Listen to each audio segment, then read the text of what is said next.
Hello friends, मैं देवेंद्र आर्य आपका हार्दिक स्वागत करता हूं अपने चैनल देवेंद्र आर्य पर। जैसा कि आपको पता है, अपने चैनल के माध्यम से हम जो है क्लास 9th से लेकर 12th तक कुछ इम्पोर्टेंट वीडियो जो है आपको प्रोवाइड करवाते हैं। और हमारे चैनल के थ्रू हम है ना विज्ञान और अंग्रेजी दो सब्जेक्ट के वीडियो आपको प्रोवाइड करवा रहे हैं। और आज का हमारा वीडियो है ना प्रश्न बैंक का है। प्रश्न बैंक साइंस क्लास 10th है ना। और अध्याय 2 है अम्ल क्षारक एवं लवण। इनके ऑब्जेक्टिव टाइप क्वेश्चंस हम सॉल्व करने वाले हैं। तो कल हमने अध्याय 1 का वीडियो डाला था और आज हम डालने वाले हैं अध्याय 2 अम्ल क्षार और लवण से संबंधित ऑब्जेक्टिव टाइप क्वेश्चंस, जो आपकी हाफ ईयरली एग्जाम के लिए बेहद महत्वपूर्ण है और ईयरली एग्जाम के लिए भी मोस्ट इम्पोर्टेंट इसमें क्वेश्चंस का समावेश किया गया है। तो बिना देर किए स्टार्ट करते हैं। आप यदि चैनल पर नए हैं तो पहले सब्सक्राइब कर लीजिए ताकि आपको सारे वीडियो आसानी से उपलब्ध हो सके, इंग्लिश और विज्ञान दोनों सब्जेक्ट के, और आप एग्ज़ाम में अच्छे मार्क्स है ना 90+ मार्क्स अचीव कर सके। तो स्टार्ट करते हैं। फर्स्ट क्वेश्चन है हमारा। फर्स्ट क्वेश्चन बोलता है, चलिए बढ़ते हैं प्रश्न क्रमांक पहले में। निम्न में कौन सा लवण क्रिस्टलन जल युक्त नहीं है? ठीक है, क्रिस्टलन जल युक्त का अर्थ होता है कि ऐसा लवण जो जिसके अंदर थोड़ा सा मॉइस्चर होता है। ठीक है, जो मोस्ट होता है यानी कि मॉइस्चर नमी युक्त जिसके अंदर क्रिस्टलन होते हैं, ऐसे लवण को क्रिस्टलन जो है जलयुक्त लवण कहा जाता है। तो इसमें से आपका जो है खाने का सोडा है ना, जिसे हम बेकिंग पाउडर कहते हैं, वो वाला जो लवण है उसमें क्रिस्टलन जलयुक्त नहीं होता है ना, जिसे हम मीठा सोडा भी अपनी भाषा में कहते हैं। वो वाला जो खाने का सोडा होता है जिसे हम बेकिंग पाउडर कहते हैं, वह लवण क्रिस्टलन जलयुक्त लवण नहीं होता है। चलिए आगे बढ़ते हैं। अब हमारे पास है क्वेश्चन सेकंड को देख लेते हैं। पाचन के समय आमाशयिक पाचक रसों का पीएच मान है। पहला है 7 से कम, 7 से अधिक, 7 के बराबर या शून्य। यानी जो पाचन होता है हमारे शरीर के अंदर, उस समय जो रस निकलते हैं हमारे आमाशय से, उन रसों का पीएच मान क्या होता है? तो वो अम्लीय रस निकलते हैं, तो पीएच मान उसका 7 से कम होगा, है ना। 7 से कम होगा तभी तो अम्लीय होगा। आगे बढ़ते हैं। थर्ड क्वेश्चन है हमारा, और थर्ड क्वेश्चन कहता है निम्न में कौन सोने को विलय करने के लिए प्रयुक्त होता है? वेरी इंपॉर्टेंट क्वेश्चन है। सोने को विलय करने के लिए, अब सोने को विलय करने के लिए यहाँ पर 4 ऑप्शन है आपके पास। हाइड्रोक्लोरिक अम्ल है, सल्फ्यूरिक अम्ल है, नाइट्रिक अम्ल है, अम्लराज है ना। तो अब आपने पढ़ा है कि एक्वा रेजिया जो अम्ल होता है, वो अम्ल जो है सोने को गला देता है।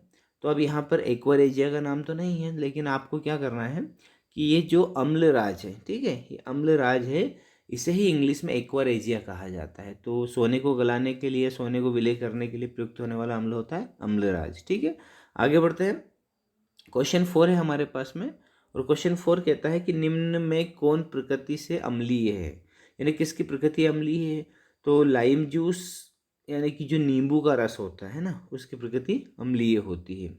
चलिए आगे बढ़ते हैं। क्वेश्चन है हमारा 5। क्वेश्चन 5 भी इंपॉर्टेंट क्वेश्चन है।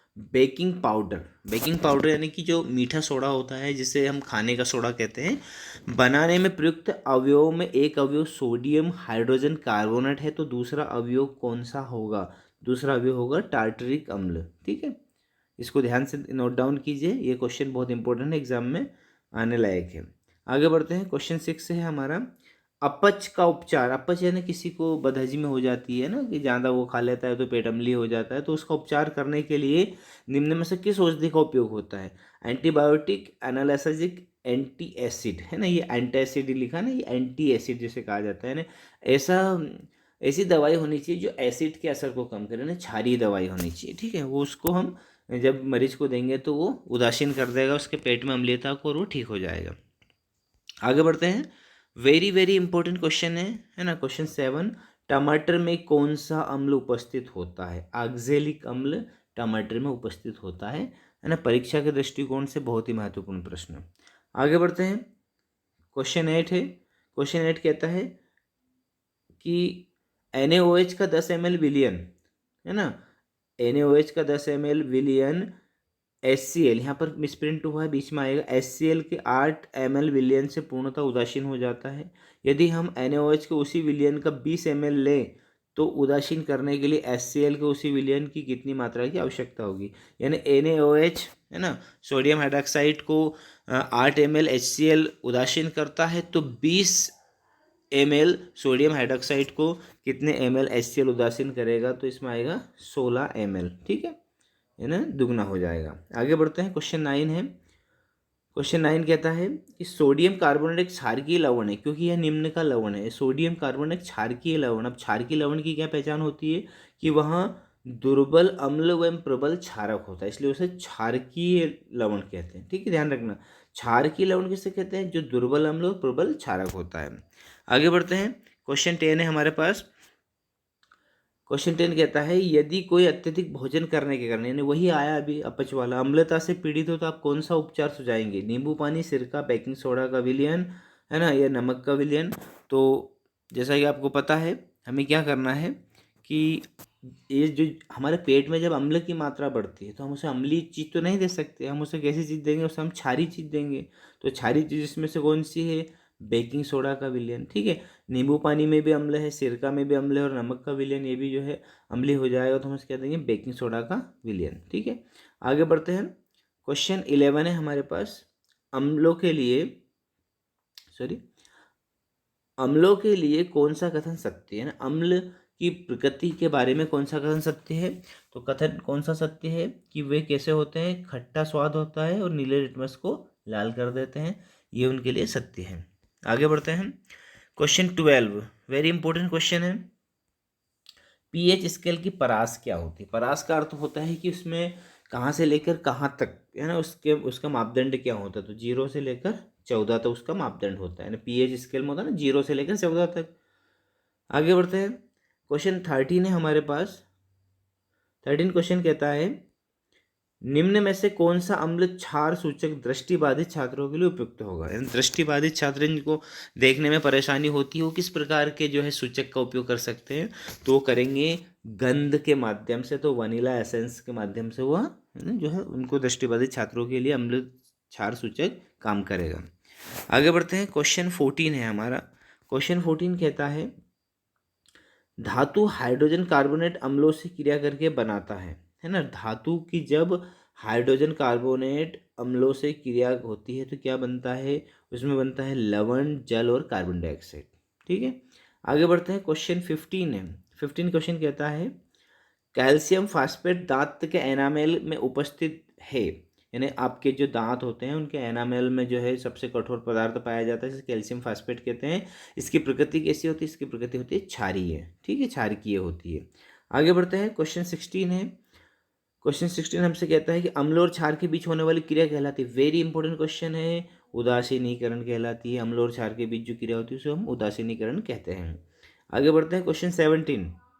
क्वेश्चन 17 है रंग में परिवर्तन के द्वारा सूचक हमें बताते हैं कि कोई पदार्थ अम्ल है या क्षारक। कुछ ऐसे पदार्थ होते हैं जिनकी गंध, है ना, रंग के द्वारा भी सूचक बता देते हैं, अम्ल क्षार की पहचान करा देते हैं, लेकिन कुछ ऐसे पदार्थ होते हैं जिनकी गंध अम्लीय या क्षार के माध्यम में भिन्न हो जाती है, वे कहलाते हैं गंधीय सूचक। यानी गंध के माध्यम से हम पता लगा लेते हैं कि यह अम्ल है या क्षार है। चलिए आगे बढ़ते हैं, क्वेश्चन 18 वेरी इंपॉर्टेंट क्वेश्चन है। चींटी के डंक में कौन सा अम्ल उपस्थित होता है। मेथेनॉइक अम्ल उपस्थित होता है चींटी के डंक में, इसीलिए हमें हल्की हल्की सी मीठी मीठी सी, है ना, दर्द भी होता है, खुजली भी चलती है, उसमें होता है मेथेनॉइक अम्ल होता है। आगे बढ़ते हैं, क्वेश्चन 19।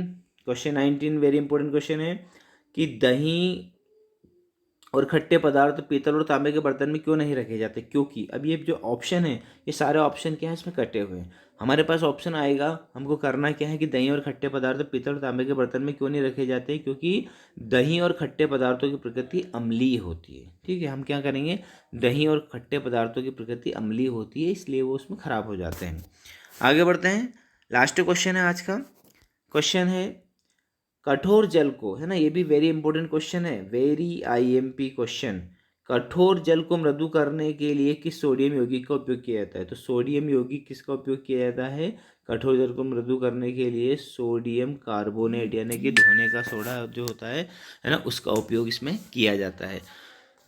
तो फ्रेंड्स, आई होप आपको क्वेश्चंस आसानी से समझ में आ रहे होंगे, है ना। और यदि आप मेरे चैनल पर नए हैं तो प्लीज़ इसे सब्सक्राइब जरूर कर दीजिएगा, ताकि आपको इस प्रकार के नए वीडियो में प्रोवाइड करवाता रहूं और आप एग्ज़ाम की तैयारी अच्छे से कर सकें। चलिए आगे बढ़ते हैं। और क्वेश्चन है हमारा, जब एक परख नली में अम्ल का विलयन में एक क्षारक का विलयन मिलाया जाता है तो क्या होता है। यानी जो परख नली होती है उसमें अम्ल और क्षार का विलयन जब मिलाया जाता है तो विलयन का तापक्रम घटता है, लवण बनता है, विलयन का ताप अपरिवर्तित रहता है, या लवण और पानी तो बनता है। तो इसमें हम क्या लिखेंगे कि जो जब हम अम्ल, है ना, एक परख नली में अम्ल का विलयन हम क्षार का विलयन मिलाया जाता है तो क्या बनता है, उसमें लवण बनता है। तो हम इसमें क्या करेंगे, लवण कर देंगे। ठीक है, आगे बढ़ते हैं। क्वेश्चन है हमारे पास 22। क्वेश्चन नंबर 22 में देखिए, अम्लीय वर्षा का पीएच मान होता है। अम्लीय वर्षा जो होती है उसका पीएच मान होता है। अब अम्लीय किसे कहते हैं, जब उसका पीएच 7 से कम होगा। अब अम्लीय वर्षा हो रही तो अम्लीय वर्षा का पीएच तो भैया 5.6 से भी कम हो जाएगा, है ना। चलिए आगे बढ़ते हैं। क्वेश्चन है हमारे पास, सोडियम हाइड्रोजन कार्बोनेट का सामान्य नाम क्या है। Sodium hydrogen carbon, very very IMP question है ये, है ना। वेरी वेरी आईएमपी क्वेश्चन क्यों कह रहे हैं हम, क्योंकि ये एग्जाम में आने के फुल चांसेस है। सोडियम हाइड्रोजन कार्बोनेट का सामान्य नाम है, आपका जो खाने का सोडा होता है उसे कहा जाता है ना, क्या कहा जाता है, बेकिंग सोडा। ठीक है, सोडियम हाइड्रोजन कार्बोनेट। चलिए आगे बढ़ते हैं। कोई विलयन अंडे के पीसे हुए कवच से अभिक्रिया कर एक गैस उत्पन्न करता है जो चूने के पानी को दूधिया कर देती है। इस विलयन में क्या होगा। यानी कोई विलयन अंडे के पीसे हुए कवच, यानी जो उसका ऊपर का बाहरी छिलका होता है, उससे अभिक्रिया कर गैस उत्पन्न करता है तो चूने के पानी को दूधिया कर देती है। तो इस विलयन में क्या हो सकता है, तो इस विलयन में क्या होगा, हाइड्रोक्लोरिक अम्ल होगा। ठीक है, HCl होगा इसमें। आगे बढ़ते हैं। चलिए आगे क्वेश्चन है आपके पास, सिरके में कौन सा अम्ल उपस्थित होता है। तो सिरके में आपको पता है एसिटिक अम्ल उपस्थित होता है। तो फ्रेंड्स, ये रहे आपके सारे क्वेश्चंस। आई होप आपको ये सभी अच्छे समझ में आ गए होंगे।